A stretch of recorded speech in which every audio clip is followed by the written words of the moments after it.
Well, welcome to City Lights, everyone, and for those of you online, welcome as well. As always, we are beaming to you from the unceded ancestral homeland of the Ramaytush Ohlone, also known as the San Francisco Bay Area. I want to take a moment to acknowledge that. Very auspicious tonight, celebrating solar hits from the fabulous Lithic Press, and of course celebrating Tate.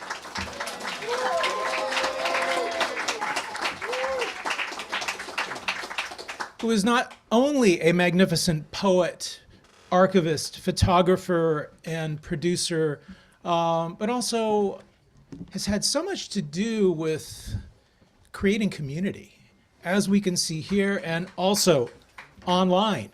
So we need that especially right now. So this book is meaningful on many different levels. So Tate is also the editor of On Valencia Street, Poems and Ephemera by Jack Micheline, which was another wonderful lithic book. He's also the co-editor of Collected Poems of Bob Kaufman, which City Lights produced. And he and his brother Todd worked extensively on the Harold Norse archives, which were donated to the Bancroft Library at UC Berkeley. And he is currently writing short stories about his experience in the San Francisco medical cannabis movement. So his previous collection of writings include Palpitations, The Creation of Deadlines, and Photo Poems. So he is joined tonight by none other than Julien Poirier, who is no stranger either to City Lights. He is the author of several poetry collections and the editor of an anthology of writing and a book of travel journals. City Lights had the distinct pleasure of publishing his collection out of print. I love that title. It reminds me of this band that I used to go see called Free Beer. So anyways, his collection is right over here. I should have brought that out and put it up front too. But anyways, we can do that later. He's also published El Golpe Chileno, which is a Ugly Duckling book, and also Stained Glass Windows of California, another wonderful Ugly Duckling book, and Way Too West from Bootstrap Press. He is one of the founding members of Ugly Duckling and currently edits the fantastic journal Night Mail. How many here get Night Mail? You know, I don't think I've ever donated. I feel guilty now. I feel so fucking guilty. It's not compulsory. All right, but I still feel bad. You know, I keep getting it. I keep thinking to myself, anyways, but Night Mail is really fantastic. So Julian's is here to be in conversation, and Tate's going to be reading, and what a great time we're going to have. So give him a warm welcome.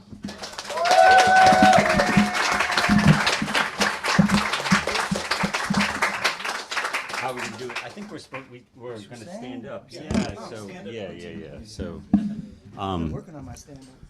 you're working on your stand-up. Do we work on the straight man routine here? Yeah. I think I want to double bill with free beer at some point for sure. Welcome everybody. So glad everyone's here to celebrate Tate's book. I actually spent the whole day in San Francisco. I taught out at Lafayette Elementary, taught some 4th and 5th graders poetry, and I had this rare day off to myself. And after that, it was out in the outer Richmond. I went out and walked out to Sutro Heights and just walked around there and looked at the ocean and sort of resonated with Tate's book and resonated with being here in San Francisco and with the Newman of San Francisco and the irreducible revolutionary spirit of this city, which I feel has been maligned very frequently recently by people with no affection for it at all. I feel it every time I come out here, and I feel like this book, the reason when I sat down with it and read the whole thing cover to cover and started doing my typical thing, which is like, well, I want to talk to Tate about this poem or that poem. I started dog-earing pages. As you can see, I basically dog-eared pretty much every poem inside here and read it all at once. And I think that the reason that it was such a pleasure to read is because it felt like it was keeping me company in this way. Community is a word, but I feel like it's almost more of a spiritual ancestry, some kind of being part of like when I get into writing sometimes and inside of my mind, it might not be a particular poet I'm connecting to, but connecting to a spirit that we've all shared, particularly passing through this city.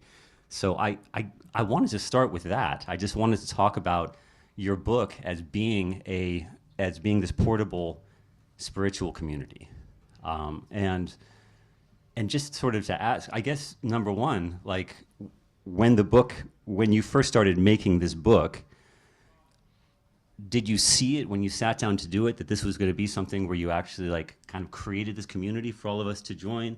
When you talk about Rosemary Mano, you talk about Neely Tchaikovsky, you talk about all of these beautiful figures that you've crossed paths with. Was that something you consciously set out to do, or is it just something that you sort of lived in here? Should I see this one? Well, first of all, thank you everyone for being here. Thank you, Peter. City Lights, it's amazing. Danny and Kyle for doing this book. But I have to admit something. There was no book. I just write poems, and I actually kind of bullshitted. When I read for the City Lights 70th, I like to change up my bio every time, and I just said, I have a book coming out in Lithic. I just made it up. And in the meantime, Danny and Kyle, who've been publishing Neely Tchaikovsky a whole bunch and started publishing San Francisco poets, Pat Dunnigan, Sarah Menifee, and others, and there's more to come, Jessica, Scott Bird. It became a thing, and Danny and I've been out to Fruta, Colorado, where the press is Lithic Press, and I've spent plenty of times. There's poems in here that reflect that, on top of all my time spent up in Mendocino. And so it kind of came from that, but those people are always there. Yeah. That community, you bring them with you, the living and the dead, they're always there. So that kind of spirit, runs through it. These people, sometimes they pop up more, sometimes they pop up less. I had this strange run where Meltzer was coming up all the time last year, all the time, and that's just how it goes. Yeah. Kind of like a visitation of some kind, right? Yeah. Yeah. It started from that, but we all writers, we want to have a book or something, and we start with our chapbooks and our zines, things we put out, and then hopefully someone comes along and it just vibes really well. Danny and Kyle and out in Fruta, Colorado, and Lithic are doing amazing work. I actually want to go back, sort of talking about the roots before you came to San Francisco, and getting back a couple of things you mentioned inside the book, or that are mentioned, like Sluggos in Pensacola. What we talked about with the punk house, your past down in Florida, in Pensacola. Yeah. What were you writing poetry back then? Is that stuff? Yeah. Can you tell us just a little bit about that? Just sort of that background, like back before, is it sort of, because it's something I don't really know too much about, like sort of that past history before you came here, before Unrequited Records, which I want to talk about also. Well, I was here briefly, 4 years. We had a pot club, Act Up San Francisco, Pat's in the house, Coltrane Church as well. So I had a brief spell here we're from Southern California. My mother's here tonight. Hey. Moved up to the North Bay from Long Beach, and but the punk community, like, they find you find them. And the place I lived at in Albion Street, across the street from Harold Norse, some folks, Modi, the Spike is a Pipe Bomb, they moved in with me, Dave Dondero, and they had this whole Pensacola connection. Scott Calgo, who works across the street, all these folks, and we just had this connection where people started moving here.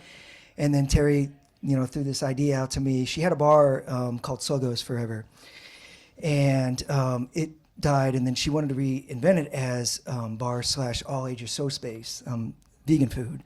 And she had a giant building, so I moved back there to do that with her. That fell apart, but we eventually found a spot, and it was amazing. I mean, you revive community in that way. People are there, they're writing, they might be at home, you might not notice them, but when you get a space, people come to it, and things start to happen. So and then, it's a moment in time, but luckily, we're very lucky. 309 in Pensacola, we were able to buy the building, and this 309 Punk House, you can look it up, 309 Punk Project, they do artist in residence every month.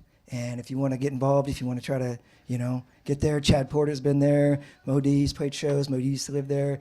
We're here now, we're all around, our community's everywhere. Right. Yeah. It's something, so you're talking about the space, and something that was really interesting when we talked a little while ago was about the creating of poetic spaces here in San Francisco, right? So we have places, right? We have Golden Sardine, we have this room right here, we have this whole kind of flow of all these places. But I think that really almost in the punk ethos too, of sort of like, if you need to create a space, if you need to actually have a space right here, right now, you just make it for yourself. And you were talking about what you were doing. I want to hear more about this, where you guys actually set up this somewhat of an impromptu reading over just around the corner from here. Yeah, not far from here. Yeah, can you tell us about that? Yeah, sure. So some of those poets are in the house tonight. We just, our friend Charlie Getter does a thing at KLW down in Montgomery, a little open mic thing. And then after it, we just impromptu behind the Punchline Comedy Club. We just kind of did a thing, and we've done it twice now, and it's really awesome. Y'all are invited, but the thing I love about it is we show up, you know, we've got music, we dance, whatever, but people are going to a comedy show, they see us, right? We're like, they get out of the comedy show, they see us, a whole nother crowd comes to the second set, they show up, they see us, they get out, they see us, and we're just doing our thing. Every poet gets a chance to do their thing, and then when there's a lull, you put on the music, you dance, and then when you're done dancing, you do that thing, and that's community. Like, we don't, it's beautiful to have spaces like this. This is sacred, but it's everywhere. Poetry is everywhere, and every space is sacred, really, when it comes down to it. So it's a really nice nook behind. I call it Neely's Nook now. It's also known as the Castles. Our friend Josh told us it was an old hip hop dance spot. It's kind of the way it's laid out with the lights and everything, and it's just really beautiful because the thing about having those spaces and doing those readings in either the 16th Mission or the Coit Tower or whatever, it makes you write new stuff. You can't be showing up to see your friends all the time and reading the same thing over and over again. So in a way, it's like spurring you on, and that's what we did at 309 as well. We'd have a bunch of different punk houses. We do things like zine feuds or house band feuds, something like, let's just do something, and then it's a moment in time and it moves on, and that's what this is right now as well. Yeah. It reminds me, again, sort of in that spirit. I remember this was maybe 5 or 6, maybe longer actually, maybe 7 years ago or so, but over at Specs, and Jack Hirschman was still alive, and we were all hanging out there, or a group of us and everyone drinking. I think it was after a reading. And suddenly there was this huge noise outside, these blaring horns and everything. Everyone kind of went out to the little alleyway in front of Specs. And there was a marching band out there, like a brass marching band, just completely on point, just blaring. And Jack came out with Aggie, and we're just boogieing, like right there in the alley with the band and everyone. And that was what it really was, this thing that the city, even though there's this sense, well, the money is coming in and it's this pesticide inside the city, but that's not actually it. This is not something perishable that we're talking about. This is a spirit which is always there to be revived, You call Neely in the book, you call him Maestro in the poem. I want to know a little about that relationship, about the relationship to Neely. Was it something that gave you, I know Neely was really close to Corso, and that you ended up doing the Unrequited record. I want to hear about Unrequited. You guys know Unrequited, the record label? All right. So can you I just want to hear a little about your relationship with Neely and even its impact on this book, And did Neely see any of the poems that are in this book? All right. Oh, yeah. I've read some of these in front of Neely for sure. So Neely, next week would be 1 year anniversary since Neely passed. And he was a co-editor that the Bob Kaufman collected with us and Raymond Foy. So I believe, if I'm remembering this correctly, but it doesn't matter, the Maestro thing came from David Meltzer, right? And Neely just adored Meltzer because he'd drive us some of us crazy by sending out 1 million poems all the time and wanting feedback. And nobody gives you feedback about your art. It just doesn't happen, right? Someone gets your book and they say, oh, I loved it, or it was great, But Meltzer would write him back every time, and he had this special place in his heart, and that's who David was for all of us. But that's what Neely was. He passed that tradition along, the people he came from. I met him through Harold Norris, or he met us through Harold Norris. Todd and I helped out Harold for many, many years, and then Neely and Harold knowing each other from Southern California via Bukowski, and moving up here together and hitting all the gay clubs and scenes. So Neely knew where Todd and I were coming from with Harold. And, you know, what can you say about Neely? Just a lover of poetry. The dude, I mean, I have in the poem, he ate, lived, breathed poetry all day long. That's what he did. He's, amazing, amazing character. And just wanted to connect people. That's the other thing about Neely, too. He's a really good connector. Having gatherings at his house or bringing you to places, always introducing people, trying to get you published somewhere. Just, you know, definitely kept that spirit going. And then the unrequited, I got to shout out my friend Eddie Woods in Amsterdam. He's an expat, New Yorker. He's been over there since the 70s, still there today, still kicking. He had a place called Ins and Outs, and he put on a lot of readings. Had Hunky over, William S. Burroughs, was part of the P78, Patti Smith, Harold Norris, all these people. So Eddie brought Hunky over and Jack Micheline and made recordings of him and Harold Norris. Put out cassette tapes in the 80s. And then when I met Eddie in 2007, first time I went over to Amsterdam, we were just talking, and I said, yeah, I'd love to put it out as a record, you know, vinyl. And that's where it started, and just kind of grew from there. What year was that? Sorry. I put it out, the first record I put out was Harold Norris, of course, in 2010. Yeah. Double vinyl with a gatefold, collage by me. And I, for some reason, I thought it was a good idea to hand type the intros on rice paper. After about, that was a good idea. I did 100, and then I stopped at 100, and now they're photocopied. But like 40, 50 in, I was enjoying myself, and quickly, like 58, I was done. Yeah. But yeah, that was fun. It started, and, you know, I love just, you know, just the artifact, you know, like the thing in your hand, and it was a nice connection. It started from there, because then people find you and people start to give you tapes. Our friend George Scrivani, who was Corso's good friend, traveled with him in the 70s. And George was moving out of his place in the Mission to another spot, and he had all these tapes. And he said, you know, I said, oh, I'll digitize them for you. And at digitizing, they were gold. Because George speaks several languages, and George set up these readings for him all around Europe and recorded them. George was also notorious for bootlegging opera. He bootlegged early opera. He had the core mic of his thing, the whole thing. Knew how to like flip the tape inside the thing, like rerun on what's happening. It was great. So they're good quality, and Corso's just shining. You know, it's before his last book that was published when he was alive, and the poems are just gold. And so him, you know, these reading, George, this would make a great record, and other things, you know, the Bob Kaufman tapes that I sought out, and then people give you stuff. Matt Gonzalez, that's how I did a Micheline. Matt said, oh, you know, you did this other Micheline thing. How about these home recordings I made? And so things. In fact, Garrett Caples, editor here, wanted to do a La Mantilla 7-inch. The problem is, a 7-inch record, you got to flip, and Philip's going for 10 minutes straight. You know, you can't. Fade it out and fade it back in on the next side.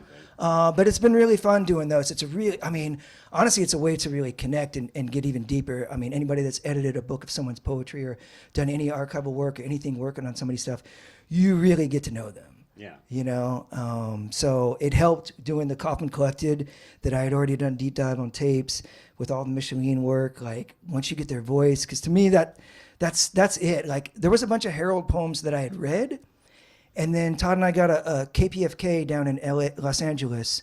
Harold was on the radio right when he came back from 15 years in Europe, circa like 1969. He comes back, and he's reading a poem, Follow No Leader, to Krishnamurti, and hearing him read it, I was like, holy shit, it came alive in a way that I didn't even imagine. So, like, to me, this is what it's about, like the audible, not just the gathering, but hearing the poet, you know, speak the words. So again, to Neely would give you a reading every day. Neely would give you a phone, call you up, and, you know, give you his new poem. Yeah, so it's, you know, it's just the continual sharing. Yeah. We met, actually. You got in touch with me to contribute to the Michelin album, that project. And it was such a wonderful thing for me to do that, because publishing, I edited a book by Michelin on Ugly Duckling Press, which was really a high point for me as an editor, and going to his archive down in Tucson, meeting his son, Vince, and so I I wanted to ask you this because I grew up in Berkeley. I was a poet, and this place and City Lights it was this kind of a Death Star made of flowers, kind of, for me, you know? It was like the most beautiful, wonderful, looming thing, you know, that I couldn't possibly have seen myself as a young poet as being involved or ever being published by City Lights or anything like that. And I saw those figures, including Michelin even, who I knew, I mean, before I edited him, I knew him as this real cult poet, you know? And so I was very honored to do that. But I always had until, and even now in some ways, but until like fairly late in my like writing poetry for a while, I always looked at these other poets as being distant figures, you know? And when I started meeting them finally, it was wonderful to kind of to have that mythology crumble, you know, and to find myself among friends, you know, among not really even peers, but really among like minds, you know, and in like the deepest sense. Did you ever see yourself as being outside? I mean, I know your dad was born around the time, like the early Beats, like, and so he came from that generation, you know, and your dad was in World War II, you know, so he was an older father to you. Did you ever see yourself as sort of like like looking at these figures like Corso and Norse and you know, and being like, wow, those are heavies and I'm sort of just a kid? Or did you always feel this kind of compatriot feeling with them? Oh, I mean, I think I felt that early on for sure. I mean, when we were still down in Southern California and when I first moved up here, but I think like the fact that Todd already had met and been friends with Ronnie Burke, and reading his poetry, even though, you know, Ronnie's not a beat, but Ronnie knew these folks, so he could relate stories. So kind of coming in that realm, hearing that these people were already, you know, down to earth, Gregory and Alan and everybody. By that time, Todd and our other brother Shelley had met Alan, you know, so hearing about this kind of took it down a notch. But yeah, meeting them, and just, this is something I said, a friend, new friend, British filmmaker Colin Still's here tonight. He made a film on Gary Snyder, a documentary that just premiered last week in San Rafael. And I was telling him on the drive across as a meeting that that's the thing that's amazing to me, and I share this with people, that Harold Norse, Ira Cohen, David Meltzer, Diane DePrima, all these people, they treated me like an equal. They treated me like my poetry was just as good as theirs, you know? And never, I mean, they could drop names, but like Gregory said, they bounced, you know? But they wouldn't do it, you know? And like, they would want to see your work, especially Neely, very encouraging, you know? But yeah, it helped to hear it via Ronnie, and then that's how we met Harold. As Ronnie said, you know, somebody needs to clean his apartment, he needs help. So Todd and I started going over, and they're just, all these folks just being down to earth. And it really, I mean, it resonated for me. It's the whole reason we got into the beats, you know, is wanting to get away from the impersonal, you know, and bring it to here in the streets and make things accessible, you know. And you know, I mean, Peter was telling me the story earlier about Alan, and just Alan was there. He was available, you know, Diane, David, all these folks, you know. For me, Ira, some of the East Coast folks, even, you know, other folks that are connected here. Andre Kudrescu, when he comes around, it couldn't be cooler. You know, all these folks, they're just, it's a certain lineage. So it's something that I try to pass along as well. I mean, you know, I have a book, big deal. I'm here, big deal. Like you all are here, you know. There's no difference in any of it. Yeah, just trying to pass the baton. And really, I mean, that's, when I think about these folks, and that's why I do these works for them, the ones that I knew. I wish I would have met Hunky. It's one of the greatest voices ever, and the storytelling. Yeah, great. I mean, Kerouac said, greatest storyteller he knew, you know. But I know all of Hunky's friends, so in a way you kind of feel, you're not that you knew him, but you get to like a piece of him, and then somebody, you know, Scrivani will tell a story, oh, this time, you know, like it all comes together. Like a good friend of mine, Romy Ashby in New York City, she calls it the tribe, and it's just, you know, it just hopefully continues to expand and expand and expand. Yeah. Yeah. That the tribe, that which is we got Bono here. What, we got Bono? He's in the back, right there with that beanie on. The tribe, like that's what Lou Welch also talked about, right? Who was not numbered in that little chronicle. He was not. Dang. He was not. Even with that chisel, even with that big nose down in the front, yeah. But yeah, Yeah. Lou Welsh talked about connecting with the tribe, right? And that kind of all those glittering mind avenues that connect all of us, that we can sing on together. You mentioned Ronnie Burke. I want to know.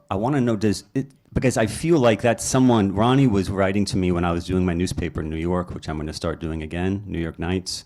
And he started. I don't even know how Ronnie got his hands on it, but he was already kind of. He was pretty ill at that time, but he started sending collages to that, and then eventually sent me a big book of, not a book, but a manuscript, a few hundred pages long, of all of these incredible collages, which I loaned it to Garrett. Is Garrett here? No, I want my book back, man. But I want to talk. Can you tell us a little bit about Ronnie Burke? Because I feel like it's someone that is not. He's still sort of in, like, he's in orbit, but in the dark, kind of. Just like a little history, and your connection with him. Yeah, that would be great. Yeah, sure. So, I mean, I could talk for days on Ronnie Burke, and Todd could talk for months on Ronnie Burke. So just really quickly, born in 55, Chicano poet, deep South Texas. But what Ronnie did, what I really appreciated, is he sought out these people he was interested in. The people that became his friends and peers, he sought them out. Charles Henry Ford, Diane. He went to Naropa the first few years it was open. He went with a carload of folks from the New York and Poets Cafe, Miguel Algarin and Miguel Pinheiro, and he was with Anna Castilla, all these folks, Tommy Turner, David Wojnarowicz, the whole New York City Lower East Side scene of the late 70s and early 80s. And then he went to Hawaii and he did a big Buddhist thing. And Ronnie was just a seeker, and passed the knowledge along. And incredible poet, collage artist, and the funniest person I've ever met in my life with the best laugh, right? And the jester, born on April 1st. He did some of the most controversial things that you could imagine as an activist, and it's beautiful. And Sam Green, the filmmaker, said, Ronnie was radical. He's a radical motherfucker. He did crazy things that shook up the system, and we need people like that, an inspiration. Once again, I was telling Colin on the drive over, we had the pot club space, and we had the ground floor, but we had a basement. Close the doors at the end of the night, we'd be down in the basement, I just was starting to paint, and Ronnie'd be encouraging. Remember my very first painting I did, it was this weird little black and white thing, and this character came out looking like Burroughs in a hat and glasses, just happened with his roller, and I didn't say anything, and Ronnie came over and he laughed, and he's like, I see him, and he walked away, but what he said was he dug it, he's like, he liked the painting, and regardless, it didn't matter if he said, but just the fact that he came over and said something and looked, he could have told me it was shit.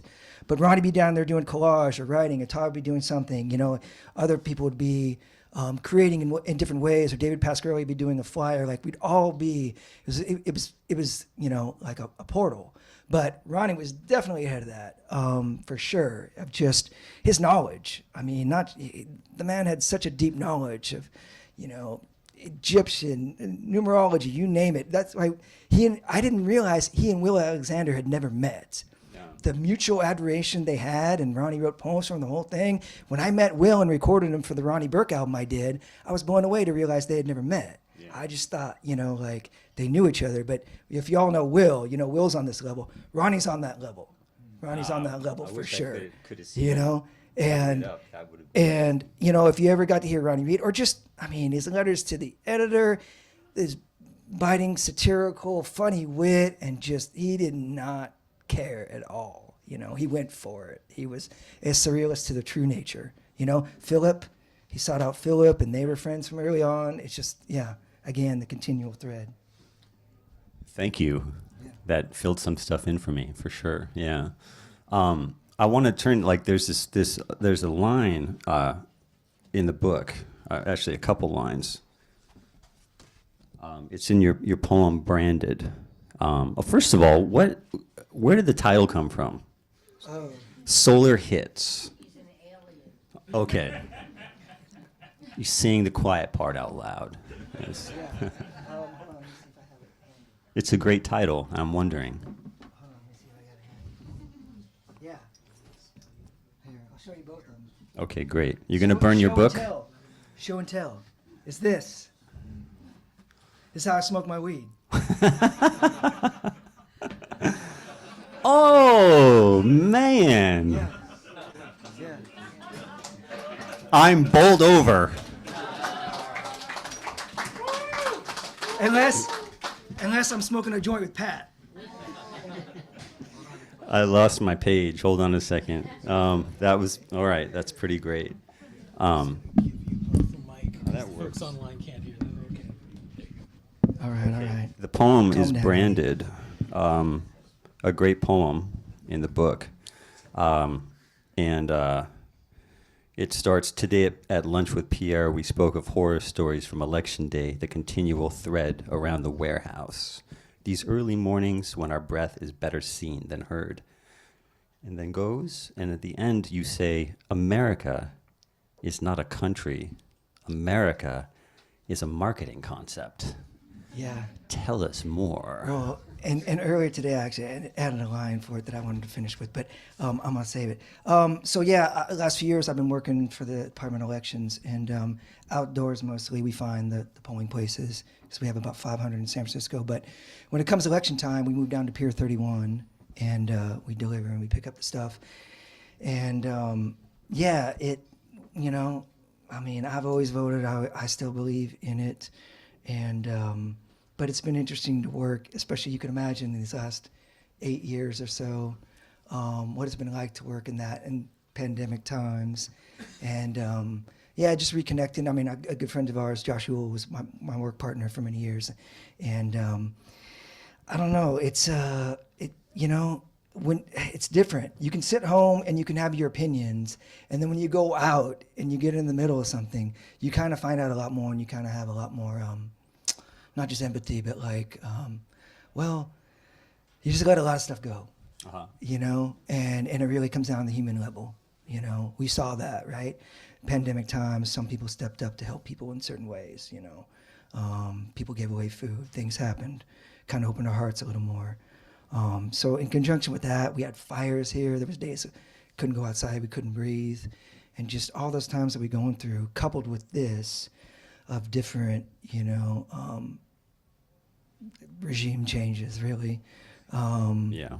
And I don't know. It's kind of hard to talk about in a way, because to me, it's almost like my years up in Mendocino, working in the harvest or working in the fields. It can be spiritual. You have to kind of experience it. And I mean, and it's not, it's not just unique to that. I know, you could be in any field, but like when you deep dive in it and you're working with people and they're directly affected every day and so worried about that thing that field that you worked in, you don't leave it at 5:00. It trails you everywhere. Oh, what do you do? Oh, shit, and then it just continues to come up. So, I don't know. It's tough. I wrote that thing, but in a way, it's hard to describe. And I should't have asked you to describe no, it's it. good. It's good. It's there in the poem, and it's a weird thing. I can't, until I went through it again, like trimming, or again, I know there's people that work in different fields. There's just little intricacies and idiosyncratic things that are unique to that one. There's a common thread for sure, but the election stuff, especially because we have a tight little crew, our little division. I mean, they're all band members. Deanna from Frightwig, it's just a different crew, so it's hard to explain. But it was nice to go through that. We all experienced some isolation, and especially me in the first few months. And it was nice to go back to work, and again, like I said, be with a really good friend, be working and to go through those times, because we all know how heavy 2020 was. Yeah. Well, I think, the lines are great enough on their own. I'm glad to hear what you just said, too. But, the book has a lot of lines like that, where there's sort of like a vertical plunge, which feels like the truth, but you don't know what you're actually going to hit when you get to the bottom, And I need to admit something as well. I steal lines from George Scrivani every again. Corso did the same thing. I heard it on the tapes, but that was a Scrivani line. He's very much like Ira Cohen, like Lamantia. They can you call him on the phone. They can go for 20 minutes and it's enrapturing. I mean, George tells me I can record him every now and then, just don't let him know. But that came from You gotta hide the microphone up your there's sleeve, many people right? that say that, and I did it. So yeah, Yeah. 80 Winans, Ruth Weiss. Well, Ruth didn't care. She let me put it out in front of her. But she also, and I didn't mention Ruth earlier, so I'm gonna bring it up real quick. Ruth was incredible. Thomas Antonius here who made a killer film about Ruth and is doing her bio and collected Yeah, works. great.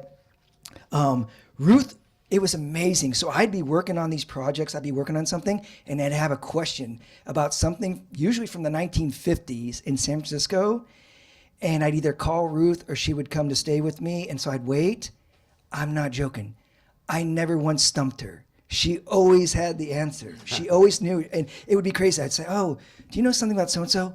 "Oh, let me tell you," and then it would just go off in this story. So it really helped. And Scrivani's the same way. He provides so much information for me. He's doing the same for Thomas right now. So I kind of cribbed that line, Good. that marketing Okay, that's concept. good. Well, that's also part of the this kinship, Yeah. the spirits Yeah. in the book.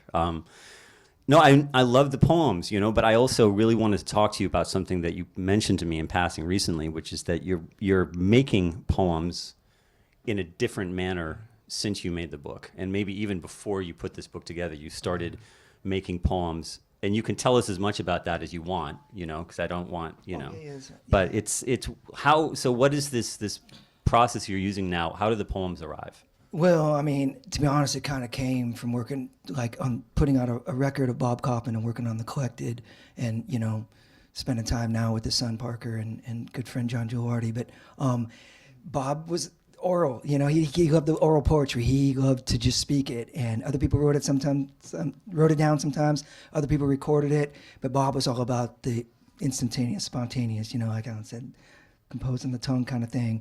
And that kind of came to me in the last few years for sure. And one of the big, inspirations for me was the First Friday. It's like, the Coit Tower, you want to have new stuff. So I would, from the time I left my house to the time I get up here, write something and read it that night. And there's been once or twice where I liked it enough where, I forget the guy's name, but he records the stuff up there. And I went on his YouTube and I pulled a few lines, but otherwise I'm all about just writing it, that night. It's about either that night or what I'm pulling from recently and just letting it go, because I got those words from the wind anyway, so you're just putting them back in there.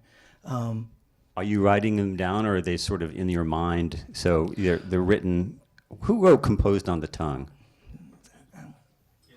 Yeah, That's such a good title. Alan. Yeah, but yeah. So there's a sort of there's also this totally ephemeral quality, to making the poem. Performing a poem, just totally raw, unwritten, sort of that's happening as well, right? Most of them are gone. Yeah. Most of them I just let go because it's kind of fun in a way, and it's also a Buddhist practice of just not attaching to things and letting them all go. But really, that's where it comes from. And let's face it, right? Especially when we get something really good, it's in there. It's part of our practice. There's a reason that it came through, but we're the conduit. It's just coming through, and I don't know. Like I say, if there's a line or two, if there's something, I'll pull it. But otherwise, it's a practice. It's a memory thing, and it's also, I don't know if any of you spirits, but sometimes when you start to go write something down, it fades. It can disappear. So or it just changes on the way it changes on shifts, that. right. So and I actually the last year.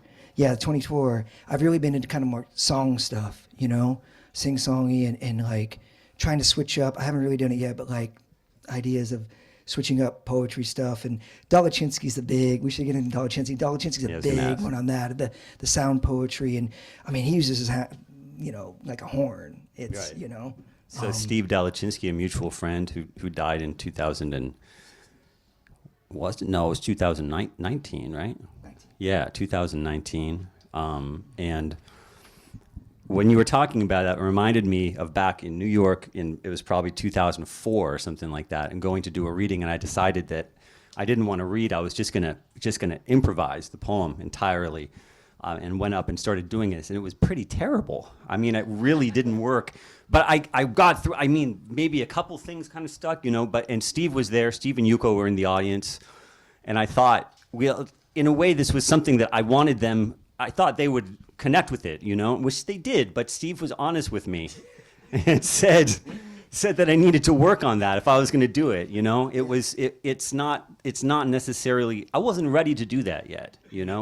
I think that was 20 years ago or something. I think I'd still fuck it up now if I did it. But so when you're talking about that, about this kind of like the idea of making a poem in your mind and going and actually saying the poem that you've made in your mind and memorized in your mind, and then it's gone after that, although you maybe cheat and go grab a couple things from it. But it's something, it's a totally different, you're in a different landscape entirely when you do that, So, yeah. Well, I can remember I think it was North Beach Library. I remember one of the first times you kind of started doing a little song thing into it. Because Jason did that for a while, mentioned it, yeah. He's like, you got a little Michelin thing. I didn't want to say it, but you were busting out with, and there were some really cool lines in there. But that's what's great about Steve Dolichinsky. So I believe City Lights is putting out a book of his in the next couple of years or so. That's the plan. Yeah. But he was honest with you. There was no bullshit, and he'd let you know if you needed to work on something. One of my poems that I really liked, he's like, what did he say? Yeah, that'd work better as couplets. And we'd battle on it every time I read it, and I was like, you know what? You're gonna make me stop reading this poem because I'm tired of fighting with you. But he's encouraging. Yeah. Always encouraging, and so just so you know, Steve Dolichinsky is the type of person. Every night, no joke, in New York City, he went out every night. He'd go out to 3 different events. I'd hang out with him all day. He'd go home, call me. We'd talk for 2 more hours. He's that kind of person. Just very, very supportive. After you spent the day with him. After you spent the day with him. It would be call And 2 in the morning, start going. again. Right? While he's working on collage, while he's listening to, Chopin and doing his thing and just go. But very supportive. But yeah, he's in there in my mind as for this sort of sound, just letting it go and mixing it up with the song because Steve had a beautiful, I have a recording on KCSM, and I mean the way that guy could flow. But it's definitely in there. It's an inspiration, and I don't know. It can be. I think that's the beauty of all the different readings that you could go to or tap into, especially the 16th Emission one that's happening tonight later at 10. You can really do whatever you want there. I mean, people do stand-up, people sing, whatever. But that's beautiful to have that avenue to try out this new stuff because it can almost be a hindrance when you get into a style. People are expecting something, or you might be afraid to try something new. And so to have those different avenues and to really connect with the poets that kind of support that and want you to try the new stuff. I want you to fall on your face. Yeah. Yeah. Yeah. It's fun. No, to it's watch. part of it. No, Yeah. I agree, or soar when it happens, right? So, We all bomb. It Yeah. happens. They're not all gems, Obviously, this book's been edited. this is all gems. It's, Yeah, there's one. There's one that's not good. it's great. I feel like, should we see if anyone wants to join the conversation a little? And is it before, or you just want to get to your reading? No, or I mean, what do we you- can ask. Go ahead. Go ahead. Yeah. Go ahead. Does anyone want to talk about any of this or say anything How we about? doing? Yeah, time-wise, what do we doing? think? You want me to do? If they do, I need to take that mic to them. Oh, It's a okay. small technical note. Otherwise, the people online will not be able to hear. Got it. We could hear some poems. That could be. We could just go right to that. that the question? Yeah. There we go. That's the question. So there you are. We're going to poems. Thank you, Jessica. All right. I'll put this one down over here. Yeah, I might turn it off. Why am I seeing that on this? That's your copy. It's my copy. I'll give it a plug. There, that's you. Thank you. All right. I haven't looked at it yet. All right, Nick, I'm pulling it out. Whoa. So, Bob Kaufman 100th next month. We got some events. You'll hear all about it. But Nick Whittington, Burton Beckett made this beautiful broadside. Y'all see online. We'll have them ready. You'll hear about it. Easter weekend in April. Had to look it out real quick. And I want to give one more plug real quick. So there's a sort of different version of this that just came out. My friend Thomas brought this. Our friend Elias put it out in Austria. So Thomas translated it in German. Solar Schlagen. It kind of doesn't make sense. But the photo, I really dig the wraparound, and there's some color photos inside from my European trip a couple years ago. Yeah, so thank you. Isn't it? The shade of green is just. Perfect. It's nice. It's nice. So I want to give a quick Congrats. plug. Okay. I might have to throw. Let me see. Look, my glasses are broken, but I like them. Okay, so before I get into it, before I get reading, oh yeah, here, before I put that on, yeah, a little quick thing that I want to. Oh, I can probably wing it. Yeah, I can wing this. Yeah, we talked about the people who came before me. So I mentioned the San Rafael Gary Snyder doc last Sunday, and it was beautiful. So to continue the thread, Gary showed up, which he never, doesn't show up to anything. And afterwards, we were in the side room, and Peter Coyote and other folks, Chris Felver's there, and I had a book with me. I really wanted to give one to Peter Coyote, and I got shy. He left, but Gary was sitting there, and I went over when enough people had left, and I handed him, and I was like, "Mr. Snyder, would you like copy my book?" And he said, "Did you sign it?" And I froze, and I grabbed a pen and just jotted something down. And it didn't remind me till today, but when I was coming in here about 25 years ago, Diane DePrima read downstairs here, and she actually Chris Felver took a photo. You can see me in the photo, but same thing. I had never met Diane. I went up to her after the reading. I said, "Excuse me, I'm a friend of Ronnie Burke's. It's my first book of poems, and would you take it?" She goes, "Did you sign it?" And I was just blown away. And again, that speaks to who these people are. So it really is an honor to be here. City Lights, full circle, reading my poems. So let's just get into it. Are those just readers? Who's the reader? Are those just readers you're going? No, I'm reading, Modi. Why am I reading? Oh no, I'm reading. Through my stuff? Oh my God. No, I got it. These are good. Thank you. Oh, so I'm gonna open with not a poem. So bear with me. The whole set is about 20 minutes or so. So just sit tight. All right. I'm gonna read a short story. So I mentioned the pot club stories. One of my favorite though, Pat's in. You're in one of my favorite ones. And yeah, so good. Actually, you're in a couple. You and Mickey. I mean, come on, Mickey Ficky. We got to put her in there. But this is about this fellow named Willie Castaneda. Willie Castaneda just wanted to live to be 100 years old. That's what he kept saying. We thought he might get there. When I first met him, he looked close enough, and no disrespect is meant by saying this. He was a small, frail elder whose face was mapped with lines like crags and valleys from faraway places.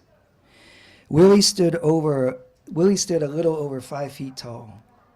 He walked with a cane, a sort of leisurely shuffle as if he was in no hurry to get nowhere. He usually wore a nondescript ball cap, slacks and an unbuttoned long-sleeve shirt over a baggy t-shirt and sweater. One time he was robbed of his weed. He might have looked like an easy target due to his small stature, but Willie was very perceptive. I can recall that when he got his bag, always a high-grade eighth of the finest herb, he would put it in a paper bag, then wrap a paper bag around that one, which he rolled up and stuffed down behind his sweater. Then he would pat it a few times, flash a wink from those dark, enveloping wet eyes, and slowly turn around to re-enter the chaotic fray of Market Street. You could sense what it meant to Willie when he had secured that bag of medicine. The relief was visible on his whole body. A weightlessness shone, and he appeared less frail, more buoyant, stable, centered. Ronnie always referred to him as Mr. Castaneda.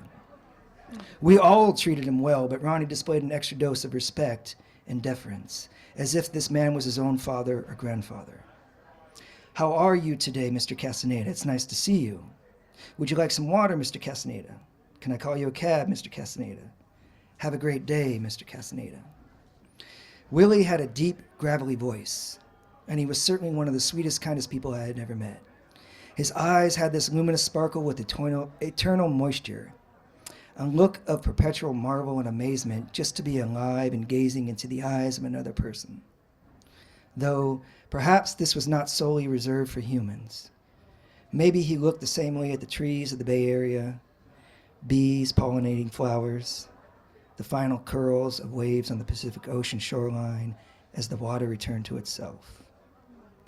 Later on, when I was away from the club for a spell, I had heard that Willie had suffered a heart attack. There was a brief time where he would come in and sit on the back couch to rest for a while and catch his breath. Some wondered if he was going to make it back onto his feet and out the door. I don't know. Is that such a bad way to go out? To die on the couch of your favorite cannabis club after scoring some herb that you look forward to consuming upon returning home? He didn't quite make it to 100, but almost. He died aged 98. He still has legendary status for me and Todd. One of our favorite stories occurred the first year the club was open, way back in 1998, on the day we referred to as Thanksgiving. That holiday fraught with so much bad blood, blood spilled and blood shed. First humans massacred, now turkeys annually sacrificed. We decided to close that day, not to celebrate anything, but because most people would presume that we would be closed. This became a habit for years later, for both that day and December 25th. Though occasionally some of us might show up to our community space, the Cannabis Club, and inevitably someone would ring the bell. And it made all the difference in the world to them when we were able to hand off a joint, an edible, or a small bag of herb. If we knew them well, we would invite them in for a quick toke. If someone would show up to the club on one of those days, chances were pretty good that they didn't have friends or family to hang out with. So, by default, we became both. Even if it was just for a brief moment, they left with some medicine to get them through the day. That first year we were open, on the day after Thanksgiving, I was the first to arrive at the club. Upon checking the voicemail, there were close to a dozen messages. Most of them were from Willie. That gravelly voice inquired, "Are you open today? Are you open?" Next message, "Are you open today? Are you guys open?" Next message, "Are you open today? Are you guys open?" This repeated a few more times. Finally, "Are you open today? Are you open?" Then his voice fades as he turns to someone else in the room and says, "They're not open." Click. My heart sank for the old guy. Damn, what if I had been there? Would I have picked up? Maybe I would have checked the voicemail and picked up the next time he called. I definitely would have invited Willie down for a bag. It would have been a great way to celebrate that day. It would have brought some moments of healing. The exact reason we were in operation, to relieve the suffering of others. Pains of memories past, pains one carries in the present. Todd still has a landline with an answering machine. Every now and then, when Todd doesn't pick up, I'll drop my voice down to a cigarette-dragging Tom Waits level. "Are you open today? Are you open?" Every single time I smile, thinking about Willie Castaneda, Mr. Castaneda.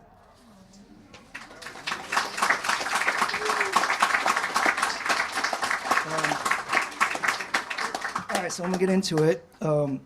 So the book, Solar Hits, Lithic Press, Fruta. The book is dedicated to my mother, who is here tonight. The exact dedication is for Lucy Moon and teachers around the world. Okay, let's get it going.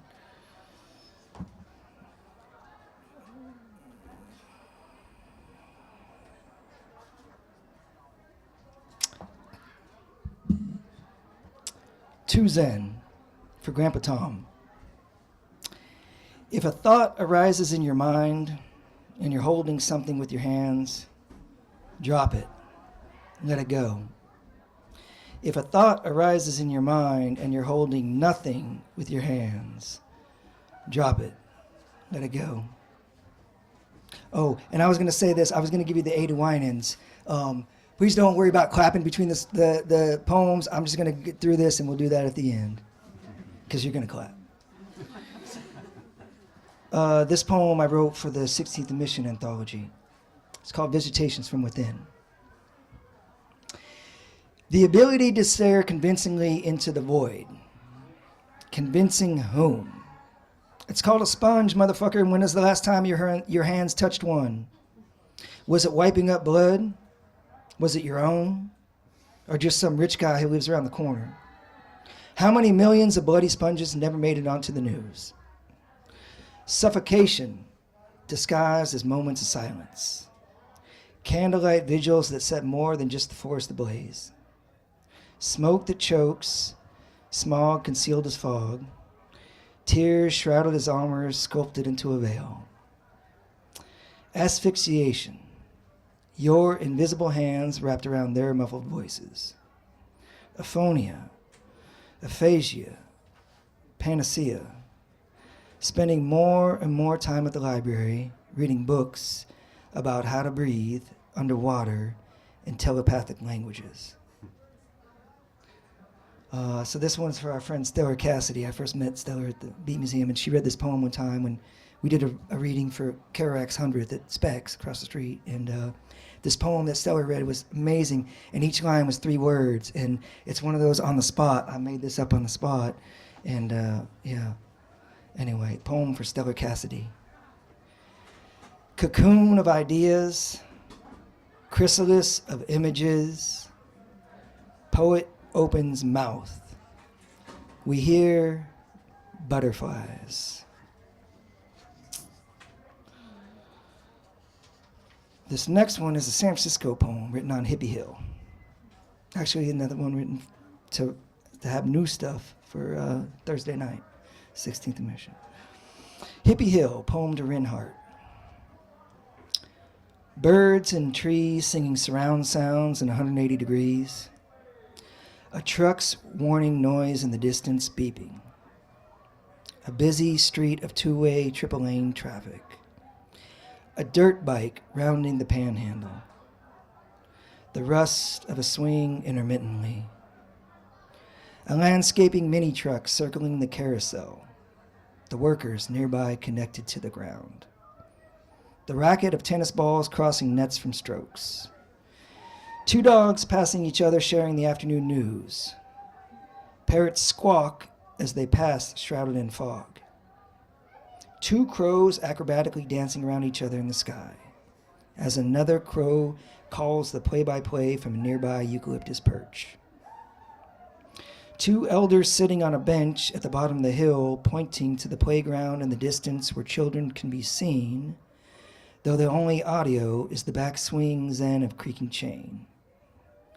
Me dropping pen and scrambling as Bumblebee approaches to sniff my wares.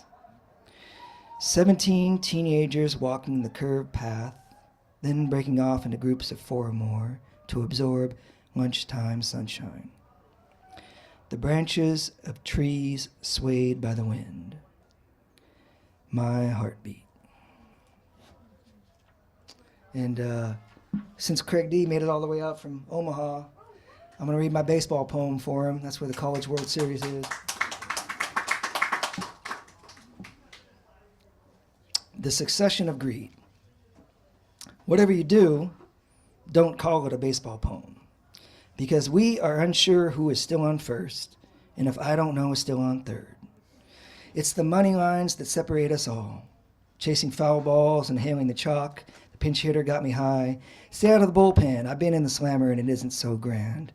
Catching interference, caught in a pickle, picked off and run down, stealing more than just bases. All the managers have been platooned and furloughed. Can't even get a cup of coffee on those salaries. Lines wrapped around the block for a dented can of corn. Miranda rights and Mendoza lines. The Bush Leaguers still shadow rule. They would rather pop up than sacrifice for others. Living in a town where giants force seals to relocate, and the say hey kid isn't welcome at home. We've just paid for another new park, struggling to find enough animals to fill it, because the peanuts are too expensive, and Charlie Brown's storm cloud hovers ever present. The flood did truly open the gates, and only those on the West Coast are praying for rain, while we sit around and wonder, where did all the fun go? Okay, this next one is like just quick shots, little ones. I read this years ago with Neely at the Beat Museum. There's a tape. Our friend in The Hague put out a tape of this. Oh, what the hell?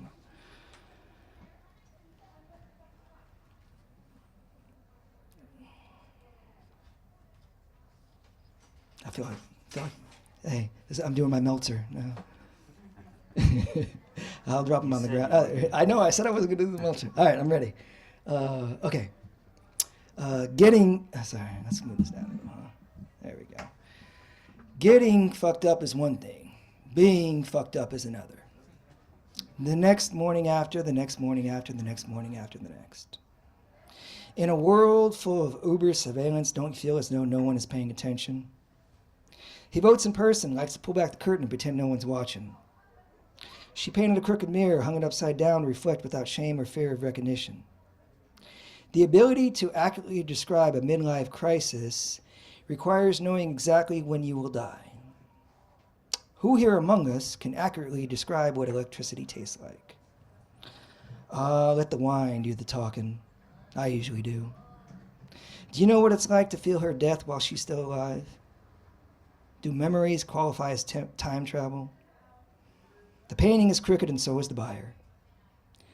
I'm just a bunch of sand and water mixed together trying not to be a castle. A skeleton taking a cold-blooded bath. I'd rather not wait for death to teach me. When will the mushrooms kick in and finally take over? And will it more be in cloud form than the mycelium under our feet? And now we're going to get to the branded poem that you mentioned, Julien.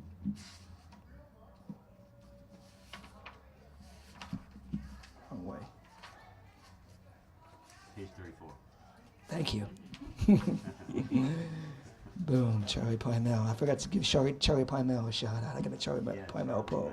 Yeah, still kicking, still doing his thing. Branded. Today at lunch with Pierre, we spoke of horror stories from Election Day, the continual thread around the warehouse, these early mornings when our breath is better seen than heard. The stories are more comical than painful, and this fits since politics is more and more of a joke in America these days, basing on money, as people fail to acknowledge that we vote with our dollars. Though some with only cents, leftover change from dues paid on 3/5. America is not a country. America is a marketing concept destined for the wasteland. All right, here's the Neely poem. So I read this poem. He was the featured poet. So at the Coit Tower, we feature a poet every month, and then we read our own stuff. And Neely was the featured poet, but we moved inside, and I read this poem, because I'll read it in front of anybody. And I had it on paper, and I handed it to Neely, and he says, this is the funny one. Did you sign it? And I'm like, it's just a piece of paper. Like, it's not a book. It's whatever. But, he used to put everything in the archives. All right. A poem from Maestro. Neely calls, at least Neely still calls. Neely calls, Neely worries about us all. And even more for himself, but that's what we love about him. Neely still calls, Neely wonders, why haven't we called? And how are we doing? And share if you want, but save some for me.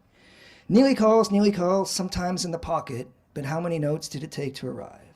Neely calls, and no one is hearing his aid. Neely calls to say that he misses you. Wish you would come by. Always great to see you. Neely calls, have you seen a small dog? Neely calls out to Orion and Whitman and Lorca and Virgil and Homer, the reflection of Crane in the oceans. As our petals wilt away and whispered breaths of fragile mortality disperse, another returns. The endless chase for immortality with paper and pen, food and ink stains. The jigsaw remains puzzled. And still, Neely calls. Do you have a minute? I just want to read you this one line. One line. One breath, one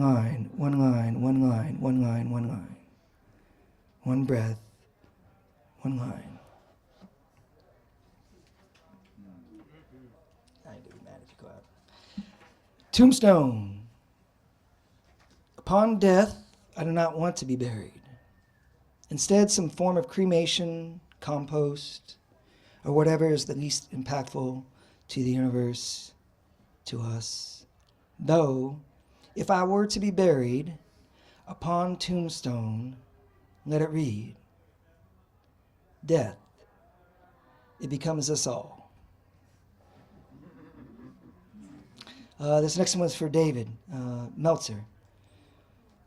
It's called, it's going to be back here, Surfing Sunrise. There it is. Surfing Sunrise for David Meltzer. Poems come and go in an instant, fly by, run off with the same breath of wind. But they can never, ever truly be gone. These are waves. Dig? You might not catch the first one that rolls through, or the next, or the next, or the one after that. But weightlessness is bliss. Just paddle out and wait. Take as many deep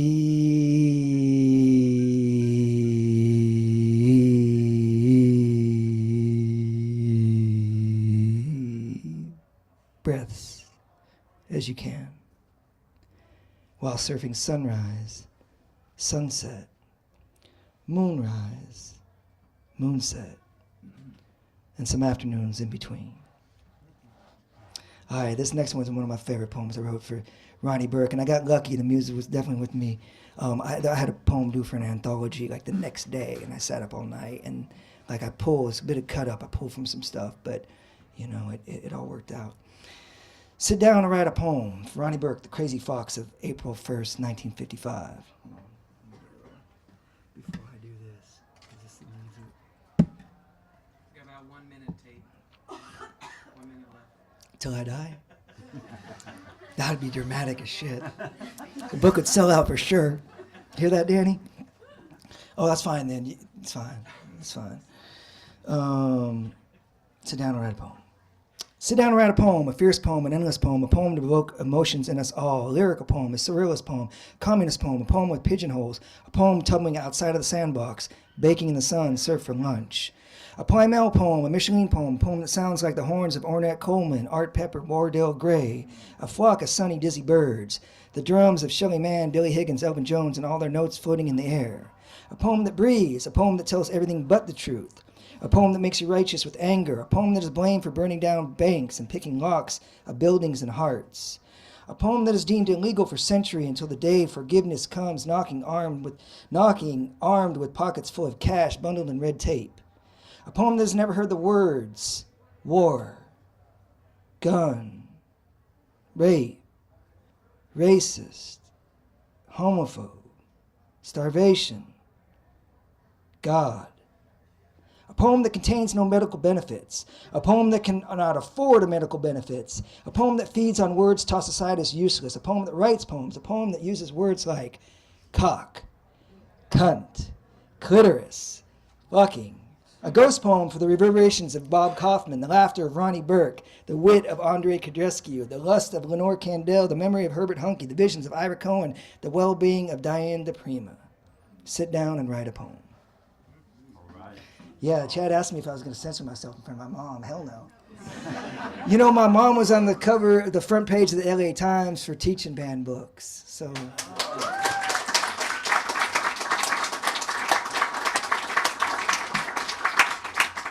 Okay, we're going to get into the Europe stuff real quick. I wrote these. I was recently there and staying in my friend Thomas's place in Vienna and got me on some readings. And we were driving one time, and this is Viennese bathtub. I was riding in the back seat shotgun of a car somewhere outside of Vienna. Window halfway rolled down, wind blowing through hair I no longer had. Memories fade away till reborn in death. 'Twas what I was meditating on when it passed by, graffiti of the underpass. We're all gonna die alone, and this made me smile. The thought of releasing into the void, back into expanding black hole, diminishing pulse, morphing, reborn cycle of posthumous fame, where contractions are celebrated as spreaders of life and love, not death nor disease. The thought of releasing into the void upon this earthly death, something we attach to, cling to holes of honeycomb geodes, fear of fingertips slipping, unable to recognize self in mirror of others.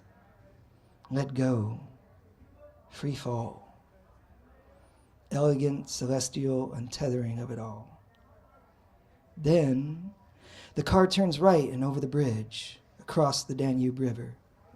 People swimming down below, experiencing death, beautiful, buoyant weightlessness. Just like me 2 days ago in Opatia, Croatia. Salt water so brackish and piquant as I floated, drifting, silence of stillness. Only feeling heartbeat, reverberate waves into short-line sandcastles of dethroned memories. Lone cloud above whispers across sky. One day return home. Like me, right here, floating, one breath simultaneously. So Thomas got me on this reading that was at this place called Narenturm. It's Europe's oldest insane asylum. It's no longer an insane asylum, it's a university, but we did this thing where, it'll come out in the poem. I'm not going to do that. I'm not going to nail you, sorry. Narenturm. Yes, I did write this poem inside an insane asylum. No, I was not a current patient, just visiting at the time. Actually, I am here to read a poem to the other poets. Insert your own joke. Out of 24 windows each poet will read. At the end, Thomas will count down from 24 to 1, and all poems will be read simultaneously. Nick Whittington wrote, to fill the courtyard with a cacophony of their madness. Julien Poirier called it salubrious for the scraps of souls who graze on verse. I walked up the stairs to the second floor. The far left window is where I will read. It is a circular building, and the audience is in the middle. I looked around, peering into each window for the view. This building, Narenturm, is Europe's oldest insane asylum, housed within Austria's oldest hospital and now a university. I walked through the halls of the first three floors. Do you really, truly, absolutely want a God dying to know what I saw? Well, lo siento, it will not be in this poem. Though, I will tell you, by the third floor, I felt as though I did not need nor want to see the fourth floor. All right, we're getting down to the last couple. This one, conception. Thank you all very much for being here. And I wanted to say something real quick. I was at the very beginning, besides the dedication to my mother, I wanted to dedicate the reading to, there's a Russian poet, Artyom Kamardin. He's doing 7 years in prison for writing a poem against the war in Ukraine, reading it in public. So we gotta keep doing what we're doing, but you're not alone, for sure. Okay. This one is called Conception of Love for Leslie Weiner. Remember when we were younger kids, when it was acceptable to lie down on the sidewalk, our cheek pressed against the melting summer cement, the scent of chrysanthemums and honeysuckle clinging to our clothes, anxiety of deadlines nowhere to be found until the sunset signals our curfew, slowly walking home, holding dirty hands, clutching sweaty palms, trying to extend the magic hour. Holes in jeans and skin knees, Band-Aids worn like badges, embracing our crutches, crying just because. Death, a stranger we were not allowed to speak to. Those moments when my eyes would catch your eyes, lingering, wondering who would be the first to laugh. The edges of your smile began to rise, and I knew that you could hear this heart beating through my cheek as it melted the summer sidewalk. Okay, I'm gonna finish with a Fruita poem. So you know, Danny's been gracious to have us out there. A bunch of us went out for the Ira Cohen book. Scott Bird, Aggie, Scrivani, and but I've spent a good bit of time passing through, and it's just so beautiful out there. High desert. So I'm gonna close with the poem that closes the book. It's called "Ain't That Me."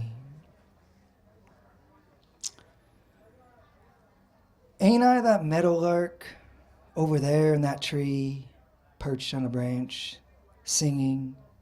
Ain't that me? Content, waiting for you to sing back to me. The circular song of life repeats itself. Back to now. Thank you.